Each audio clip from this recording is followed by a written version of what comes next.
What's going on, traders? Welcome to another weekly Forex forecast. Let me know in the comments down below what pairs you're watching this week and where you think the markets are headed. We're going to break it down in this video, so stay tuned and hit that subscribe button if you want to learn more about supply and demand trading.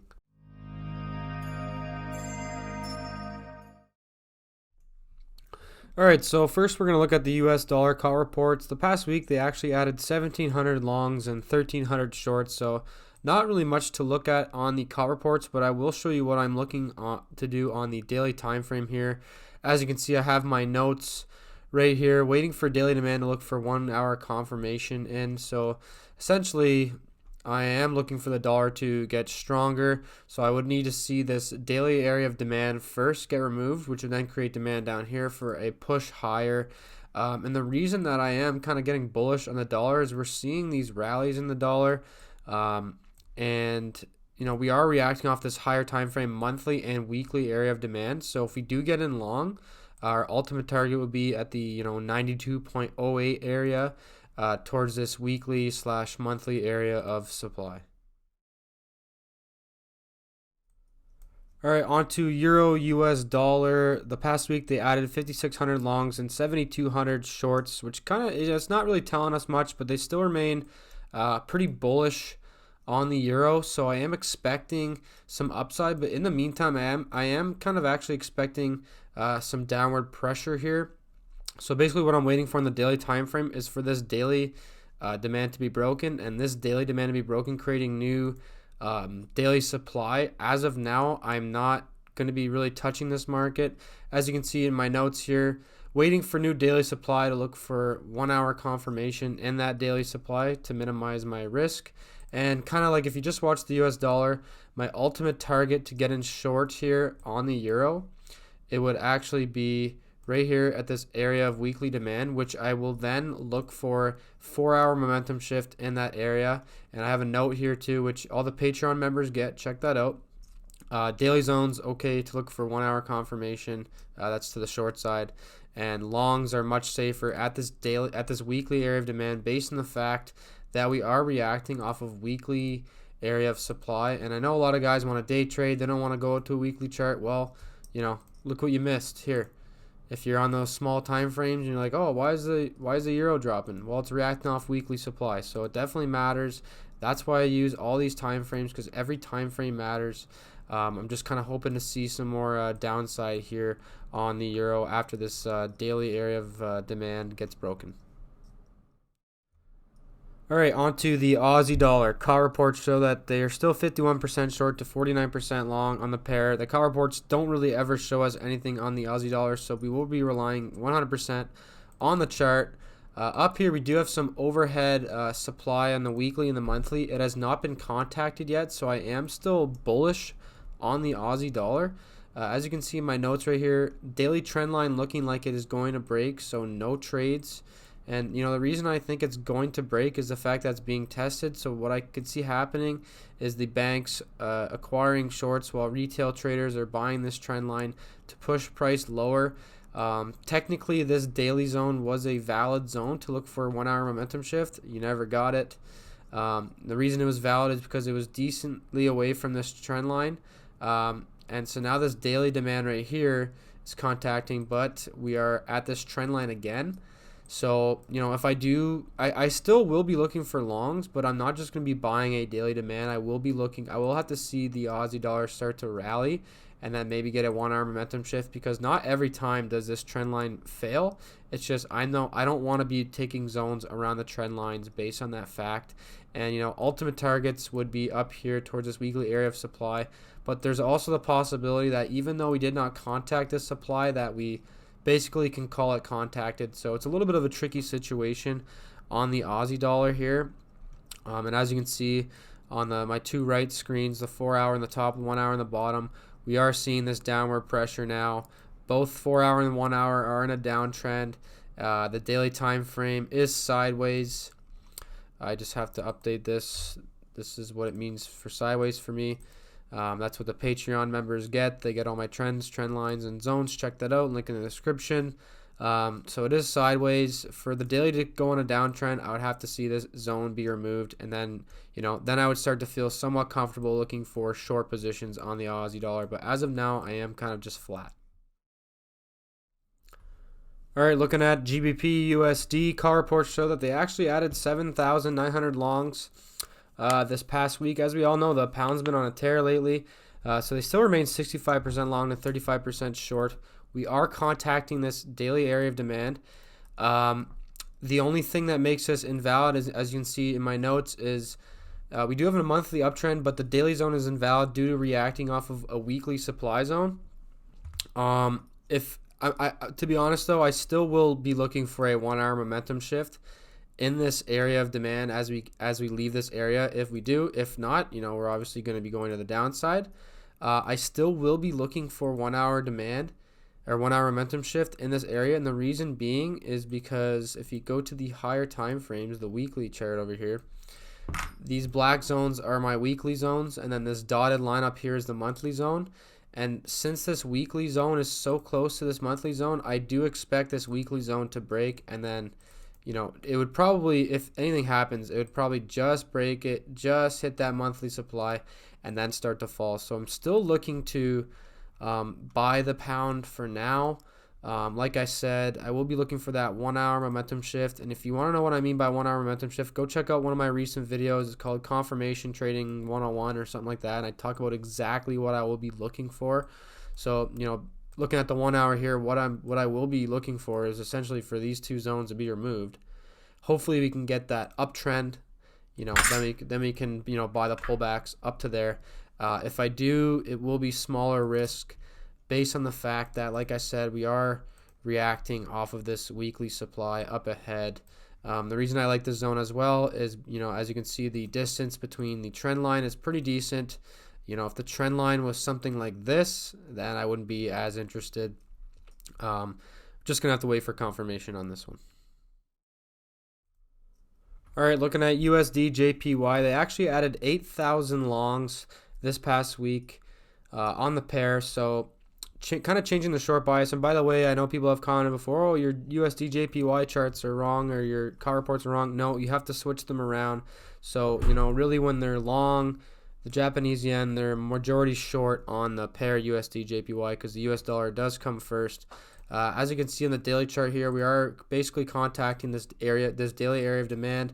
And as you can see in my notes, like I said, the Patreon members get, the monthly isn't a downtrend, so daily demand is okay based on monthly demand in control. If you come over here to the weekly time frame, as you can see, this black area here is the daily demand. So we are seeing this reaction from it. I am kind of expecting something like that to happen. It all depends on the US dollar.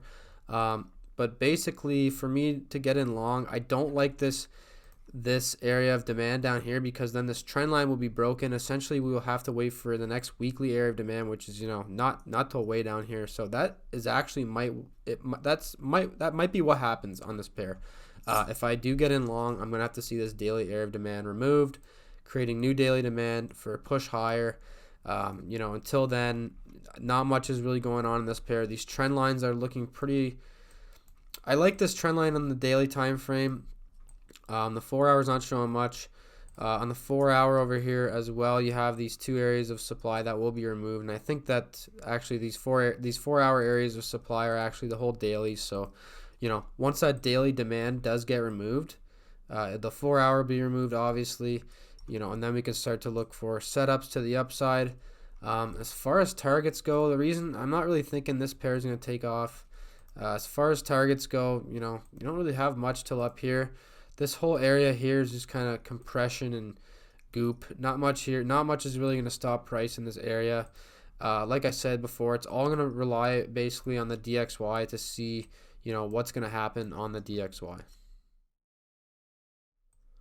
All right, USDCAD, they added 910 longs, and they actually added 1,878 shorts on this pair. Looking at my notes here, what I have written down, monthly is sideways. Daily demand is okay based on monthly demand and control. So essentially, this dotted line you see here is the monthly demand. So any new daily demand formed, I like to look for a 1 hour momentum shift. But ultimately, I do want to see this trend line removed and then these two areas of supply removed right here. And then that would be the area of demand that I would like to see to go long. And then, you know, I mean, the USDCAD is kind of looking like it's ready to drop, but if we do get in long, our ultimate targets would be at this weekly area of supply on the weekly time frame, which is basically right at a monthly area of supply as well. There's a lot of profit margin if we can get in on like a 1 hour momentum shift, and you can, you know, you have the ability to hold till, you know, up at these highs at the 1.30 area. And this area of supply is actually pretty correlated with the US dollar and a lot of the other US pairs. So it's pretty high odds that, you know, if we do get up there, that's where the target will be. And then, we could actually start to look for 4 hour momentum shifts to the downside up there. But that's pretty far away for now. So, you know, on the 4 hours starting to trend, as you can see. So the 1 hour and the 4 hour are trending. We do have some overhead supply to get rid of on the 4 hour. And then ultimately that will give us, you know, that new daily area of demand. I just want to see this trend line removed to really, you know, if I see something like this, we actually have new demand down here created like that based on the removal of this supply zone right here. A lot of the Patreon members are familiar with that. But, you know, if price does come down in here, I don't like that area because this trend line hasn't been removed. There's no momentum shift taking place. So like I said, I'd probably see something like that, then like that. And that would be my my key to start to look for long trades in that area demand with a 1 hour momentum shift. All right, looking at USDCHF, the Swiss franc, they added 2,600 longs and they actually added 5,800 shorts as well, which, you know, kind of tells me that maybe they just push price up to here to actually get in short up here. And if you've been watching this whole video, I suggest going back to watch. This supply zone looks very similar to a lot of the other pairs, but, you know, on the other pairs, we're only about right here. So kind of the USD Swiss is kind of telling us what might happen on the other pairs. We'll have to see how the zone reacts. But right now we are contacting, this is weekly and monthly supply. So longs on the USD Swiss, they're a no-go for me. And I was actually interested in getting long on a 1 hour here based on this right here. So this is a daily time frame. I noticed the daily is on an uptrend.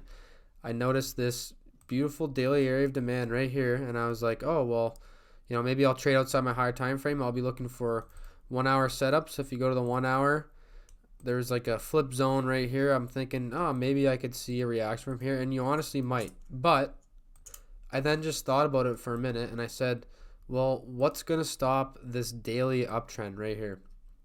As you can see in my notes, daily demand invalid due to reacting off of monthly, weekly supply. So right now we have this daily uptrend, but we are contacting this weekly area of supply and monthly area of supply. So now what I'm expecting is to see price drop because monthly supply and weekly supply is in control, and that is much stronger than daily demand. So, you know, if you're going to take a stab at this daily demand, I personally probably wouldn't. I'd probably look for a 4 hour momentum shift instead of a 1 hour. That's just me. As of now, the USD Swiss is basically, you know, it's a no-go for me. If anything at all, I will be looking for a 4 hour momentum shift since we are in this weekly area of supply. So we'll go to the 4 hour here. I would have to see essentially this trend line be removed. We have two trend lines here. I would have to see this trend line and this zone removed, and preferably that zone as well. Something like that. Which will break that daily demand as well. So that's what I'm waiting for on the USD Swiss. All right, on to gold. They got rid of 19,000 longs and didn't really do much with their shorts. And, you know, the evidence is basically all in the chart. I could have told you that, you know, the banks were probably profit taking before even looking at that. As you can see, this huge move down. Oh, this is a 4 hour time frame. That's my bad. Looking at the daily time frame here, we are in a very nice daily downtrend, and you know everybody can see that. So I'm sure people are still looking to go short on gold. I totally get why, but this whole area here is monthly area of demand, and it is tested, but I'm still not interested in going. I'm still not interested in shorting gold at this time. What I am looking for is in my notes here, waiting for new daily demand to be created for 1 hour momentum shifts to look for in that daily demand. So like I said, I'm not shorting based on the fact that we are in monthly demand, so I don't know why I'd be shorting. Basically what I'm looking for is something like this, where we have the break of this downward trend line and then these two areas of supply. And then let's say we get, new demand formed right there. We get that push up on the daily time frame, comes down. I then will switch to a 1 hour, look for a momentum shift in the 1 hour for price to go to hopefully all-time highs on gold. If you take a look at the macro time frames, gold is on a macro uptrend. So I am expecting this monthly area to hold. I just think that the banks will be taking profits on their longs for quite a while before we get that pump up in gold. All right, looking at crude oil, last week they did make some moves. They got rid of 14,000 longs, but they actually got rid of 11,000 shorts as well. Still 80% long on oil. Looking at my notes, daily trend looking like it will come to an end due to monthly, weekly supply. And, as you can see, we already are in a monthly area of supply that started right here. And it goes till about right here, I think, at the 67 area. Something like that. So we're deep in here. This daily zone, based on trend, this daily zone was technically valid, but a little risky to take. That's why I did not take it or look for a shift in momentum in that area based on the fact that we are in this monthly area of supply. As you can see now, we are reacting off this weekly area of demand, or supply, sorry, that's embedded inside a monthly area. So, to buy right now is a little risky. To short is also a little risky. What I'm hoping happens on oil is we break this daily area of demand up here for price to go higher, which will create new demand, and then I could see us honestly going pretty high up. There's not much to stop us up here. I could see it going to like $80, $81 a barrel in the not the near future, maybe in the next year or so. But oil's been on a tear. This trend line's holding. I kind of doubt that if price does come to this trend line that it will hold. And the problem I'm seeing, if this daily trend line does get broken, we will have to go to a weekly time frame, which is down here. So we're looking at the weekly now, and so if that daily time frame does get broken, we will have to look in this weekly area of demand, which I see this trend line here again. I don't want to be taking trades like that. It could work. I definitely will be looking for a 4 hour momentum shift in this area. It's kind of risky. What best case scenario for me, oil keeps pushing higher on the daily time frame and all the time frames essentially. But as you can see, we are reacting already off of that weekly area of supply, and I actually saw this little trade set up here. Not sure how I feel about it. Probably not going to take it. Something like that could happen based on the fact that this took out a trend line and an opposing zone. It's a pretty strong zone, so keep that in mind. Alright everyone, thanks again for watching this week's Forex forecast. If you enjoyed this video, don't forget to hit that like button and hit that subscribe button as well if you don't mind. I really appreciate all the support. Let me know in the comments down below what pairs you're looking at this week, and maybe we can get in touch and you can send me a chart and let me know what you're looking at. I always like looking at charts. So with that being said, let's have a great trading week and let's make some money. Cheers.